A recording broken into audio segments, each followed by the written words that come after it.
So you may be crushing it right now with Google Ads. Conversions and sales are coming in and you feel like your budget is really working hard. So you want to scale up, want to generate more sales every single month, but suddenly your advertising costs doubles while your ROAS tanks, while your online sales didn't generate as much revenue as you expected. I've seen this in too many businesses running Google Ads because I've been managing over 300,000 per month in Google Ads for e-com brands, B2B, SaaS, and local businesses. And today I want to share with you the biggest mistakes when trying to scale with Google Ads, especially if you want to get more sales and volume. So stick with me and you'll learn how to avoid the pitfalls that kills growth. I know scaling can feel exciting. You're adding more budget, hoping that it will generate more volume. Usually what happens is that your campaigns break, your ROAS tanks, and you don't generate the revenue that you're expecting if you rush these changes with Google Ads. So today we'll cover the top mistakes I spot every single day. We'll talk about why campaign structure is one of the most important things and usually what fails first. We'll also talk about bidding strategies that you should be aware about, especially when you're trying to scale. And we'll also discuss the budget trap that kills efficiency and growth trying to scale your Google Ads. My promise to you is that by the end of this video, you'll learn simple fixes to scale on Google Ads, while minimizing wasted money, potentially doubling your sales online, and keeping your return on ad spend strong and your results even as you pour in more budget. So let's dive right in. We have a lot to cover. If you're interested in grabbing a copy of this mirror board, I'll leave the link in the video description. So without further ado, let's dive right into identifying the common Google Ads scaling mistakes. Again, if you're planning to scale Google Ads, make sure you're trying to minimize or, if possible, total eliminate most of these mistakes. First one that I kind of want to talk about is you're going to struggle with scaling your Google Ads account if you are trying to increase your budget too quickly. And this is a common challenge wherein a client, or you might even be thinking, oh, I'm getting like a good ROAS, I'm getting like good sales. Maybe if I just double my budget, like I'll also start generating like double the revenue. But usually that doesn't happen, because what happens is that when you try to add more budget right away, the algorithm or Google Ads would actually want to spend that as fast as it can. So you're giving that opportunity for the platform to spend as much as it can. The other one is that it also allows for high frequency of your ads, meaning it's hitting the same people over and over again. And usually there is a diminishing return, because again, if you're running the same ads to that same person, it's not going to help. Like that particular type of strategy usually doesn't work and usually backfires. So I'm going to talk about like a couple of like other like insights with regards to this as well. So what happens is the algorithm would be affected by dramatic budget increases. Let's say, oh, I'm profitable at $50 per day. Maybe I should switch it up to like $100 per day. So I doubled my sales. Nope. That's not going to work. What you want to do is that you wait for the budget increase suggestion by Google Ads. Where what happens is that when you're in your campaign settings, you'll have like a red icon that kind of shows like limited budget. If you hover on that icon, it would show you're willing to increase it by a certain amount of percentage or by a certain amount of number. So you want to follow that. Usually I try to increase that incrementally, but if the return on ad spend is strong, what I usually do is I go right away with the recommended budget increase. The second one here is if you are not seeing that limited budget type of like notification from your Google Ads account, you can go with what I call the 20% rule. Meaning, if you're spending $100 per day, you can probably safely increase your budget to around 120 and just look into like the return on ad spend. Now, probably you're wondering, when do I check if it's working or not? Now, Google kind of recommends to be optimizing between 7 to 10 days. So I find that the sweet spot is actually between 10 to 14 days. So if you keep it running for like 10 to 14 days, you'll get more data if the ROAS kind of stabilizes. Or if you're really a little bit aggressive and you kind of want to add budget quickly, 7 to 10 days. But you don't want to be optimizing below 7 days, because that's part of the third issue here, is that you need to allow the learning period. Again, that's around 7 days. No optimizations, no changes if you add budgets in the next 7 days. Again, 10 to 14 days is where I would kind of find a sweet spot between adding budget and then reassessing for the results, and then making sure that if you want it to be a little bit faster, between 7 to 10 days. Okay, so let's dive into the next scaling issue. The next one I want to talk about is not defining or tracking conversions properly. And this is a big one. This is actually an easy way to solve. And what happens is that you're trying to scale, but you're not giving the algorithm like enough data to actually scale. And Google Ads has become like a very advanced platform. It can really go after the right audiences, meaning the highest quality of audience, but you need to give that information first. So the best type of bidding strategy on Google Ads, personally, is what I found to be value-based bidding. So let's say you have two of people searching and using Google Ads or Google, and what you have is a person who only spends dollars in terms of like their purchases, and then there's this person who really spends a lot. And again, Google kind of knows that person, not in a like a private way. It still does it in an anonymous way. Again, it's part of their algorithm, right?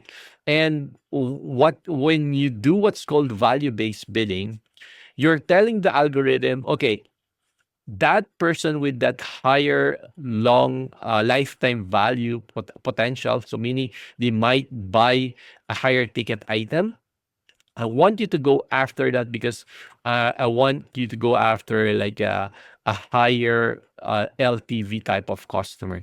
And that's basically like you might be paying more, or maybe your ROAS might suffer a little bit. But again, it kind of starts looking at that potential of like audience. When I audit a Google Ads account, they lack clear conversion goal. So they have leads, they have add to carts, they have initiate checkouts, they have optimizations for like registration pages, contact pages, and purchases. Now, again, if your goal is to drive more online sales, you want your primary goal to be only purchase.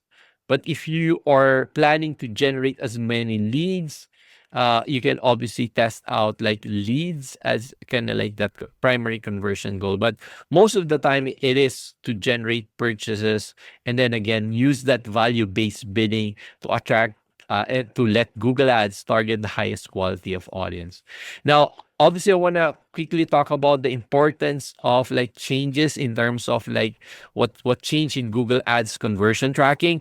Now, I'm talking about like using the Google Ads or the Google tag and the actual conversion tracking inside Google Ads, because some people use Google Analytics to kind of pass conversion tracking data into Google Ads. So I usually, again, highly recommend that you use the actual Google Ads conversion tracking, because there's more data, there's more information that you can use when you start using the actual Google Ads conversion data rather than a GA4 type of data. Need help implementing the strategies in this video, or if you just need a second pair of eyes to look into your ads account, book your free ads audit using the links below this video. Get your complimentary audit valued at least $500 on a first come first serve basis. So make sure you book your call at the end of this video. Okay, so let's continue. The other one I kind of want to quickly talk about is that, let's say you want to start scaling your Google Ads account.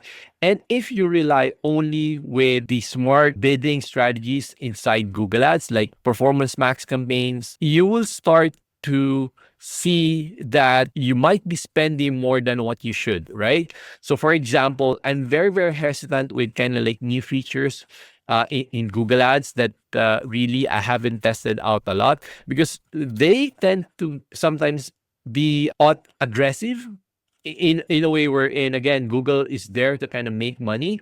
And sometimes if you don't put like caps or guardrails into these platforms, they would just eat up your budget like very, very quick. One example is when you do what's called automated bidding. Let's say you put a max target CPA, but you don't put like a specific number, it would try to go and spend like as much with regards to just to generate a conversion. So what you can do is you can put, let's say, a max target CPA of, let's say, $30. If you're not getting enough traffic, if you're not getting enough of volume, what you can do is slowly increase the target CPA. So from $30, maybe move it to $35. And then if you still don't have enough volume, don't have enough impressions and clicks, then you go to 40. Again, you kind of want to do it in a way wherein you're putting out those caps. The other one is that you want to make sure that you're also not allowing the Google Ads platform to implement automated changes, because there are settings inside the platform that is kind of in default. So I'm gonna list up a couple of those settings later on or in a checklist below this video. But again, make sure that those types of automated settings are not on by default inside your Google Ads account. If you're trying to scale, let's say you're using phrase matches and exact matches, like broad modifier match is not used anymore on Google Ads for a couple of years. And they've been pushing using broad match keywords. And still, the strategy with broad match keywords is that I don't totally rely on Google's keyword matching strategies. So if you're going to use broad match, make sure that you use a lot of negatives, because still you'll be able to get like a lot of irrelevant clicks, especially if your broad match has a lot of relevant keywords that might not be totally related to what you do, right? So again, these two important metrics here is adding negative keyword list. Now, there's two thought patterns on creating this negative keyword list. The first one is you wait for those search impressions to come in or clicks to come in and then slowly add those negative keywords right away. But my recommended strategy is that you have kind of like a list of like keywords that is already preloaded into your Google Ads account. If you're interested in this huge negative keyword list, you upload it right away so that if you use broad match, they're kind of auto-populated right away and you don't start getting impressions from those irrelevant clicks and keywords. Now, obviously, as you continue to optimize the account, you want to quickly add negatives. I always use keyword list because, again, if you try to add it manually, yeah, it's much faster. But later on, when you try to optimize it, when you try to look into your negative keywords, it's going to be difficult. So I usually always use like negative keyword lists because, again, that kind of helps with providing more control later on when I'm trying to optimize. Now, keeping creative ad copy testing. Most of the time, like a lot of reason why you cannot scale is that you're not utilizing A/B testing enough, right? Because you might be driving a lot of traffic to creatives and to ad copy that is really not scalable, meaning it has like low ROAS, it has high cost per clicks, those types of things. Now, you want to scale winners, but you want to cut out those losers. And this is a problem, especially if you have a long cycle in your Google Ads account, or you have like a multi-device or a cross-device conversion or attribution. So what I mean by that is that if you're selling something wherein there is a little bit of like research and delay before someone decides to purchase, they might start with their research about your product on their mobile phone, and then they went onto your desktop and kind of start buying. But sometimes Google is not able to kind of combine those two as kind of like one person, but it consider it as a like a two person, right? So what you want to do is sometimes you want to add um, like additional attribution tracking software like Triple Whale, depending on what type of service or platform you're using. Again, one of the challenges here is that without visibility to kind of what's really working, you might be missing on the potential for determining what is the winning audience or what is the losing audience. Now, if you don't have an attribution software, you can still do like campaign experimentation inside Google Ads. Or you can use third-party software to kind of split test like your landing pages, your keywords and stuff. But again, you kind of want to do it in a way wherein you're constantly testing it out. You're making sure that you are scaling the winners, and then you're turning off the losers. Okay, so that's basically what the importance of testing, headlines, call to actions, and messaging in every scaling phase, right? So again, when I audit Google Ads accounts, I usually find like a weak campaign structure which prevents a lot of people from scaling their Google Ads account. Because one example is that when you have poor campaign and ad groups structures on your Google Ads account, most of the time there is an overlap. So meaning you think that you're running like a competitor campaign, and then you have a branded or generic campaign, and then you have another campaign, and you think, oh, these are like three separate or three different campaigns. But when you dig deeper, and this is a common issue that I see, is that because you're not using negatives, because you're using broad matches, there is an overlap. You're targeting the same keywords. And again, there's a couple of issues that will affect that. The first issue is that it will prevent you from gathering data quickly, because again, if 10% of the traffic is going to campaign A, 20% is going to campaign B, and then 70% is going to campaign C, rather than having one campaign wherein all the traffic for that particular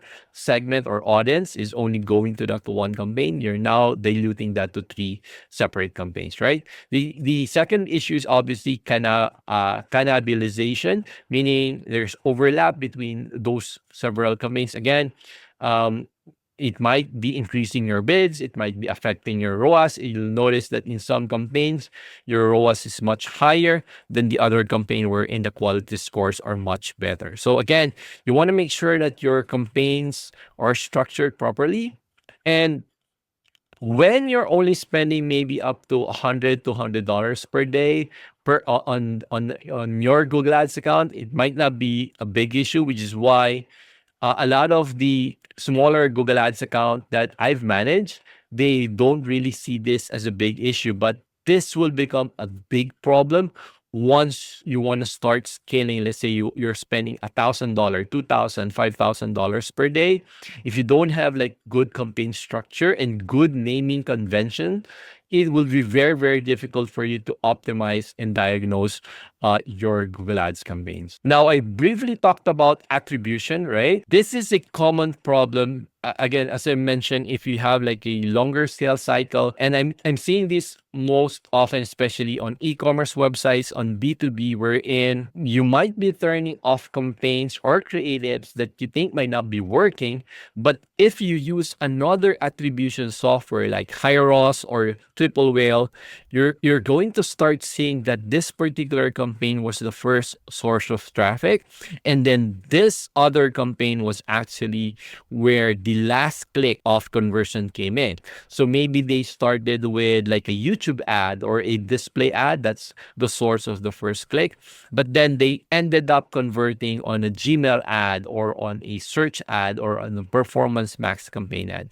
And sometimes it can be difficult to see where that attribution really came in, because again, Google only has like, I think, very limited attribution settings. They're relying on mostly on their data-driven attribution, which basically saying, hey Google, I'll let you decide on basically how you attribute it. But if you use third-party platforms like Triple Whale, Hyros, I'll put the links below this video. You'll get more granular data on where you can allocate the right budget, which campaigns is actually working, driving first click and driving last click. A lot of people I know hates Google Analytics 4, and I used to be the one of those people as well, which is again, I always want to kind of rely on not just one platform when it comes to source of my analytics, my tracking, my data, just for me to be able to be more confident on what I'm looking at. But Google Analytics 4 is free. I know there's gonna be a new platform like ChatGPT Atlas or OpenAI Atlas. So I'm super excited for new analytics platforms and software that can help with attribution. But again, what I usually use is analytics from the ad platform, so Google Ad, Google Analytics 4, and then a third-party platform like Triple Whale for e-commerce website, Hyros for like high-ticket sales and offline conversions. So those are some of the most common resolutions when it comes to data and attribution. Okay, so let's do a quick mini review. Again, most of the mistakes that you want to avoid is increasing your budgets quickly. That usually doesn't work. Again, you kind of want to rely on Google's limited budget notification and kind of adjust it by that information that it actually gives you. And then second is not defining your conversions properly, because not all conversions are the same. Some conversions like leads or submissions or registrations or even contact page submissions, it's not the same as like a purchase conversion. Again, the purchase conversion is usually the only primary goal that you would like to focus on your Google Ads account. And then third is definitely the over reliance on automation. Like Google Ads is very good in eating up your budget really, really quickly if you let it. So there are some couples of settings and then auto applied settings that you need to turn off so that Google doesn't eat up your budget right away. So we just finished a complete walkthrough of the video today. If you haven't booked your free ads account audit, use the link in the description below this video to secure your spot. Don't forget to smash that like button, subscribe, and hit the bell notification to be notified whenever we publish a new video. So thank you so much for watching. I'll see you in the next one. Have a good day. Bye.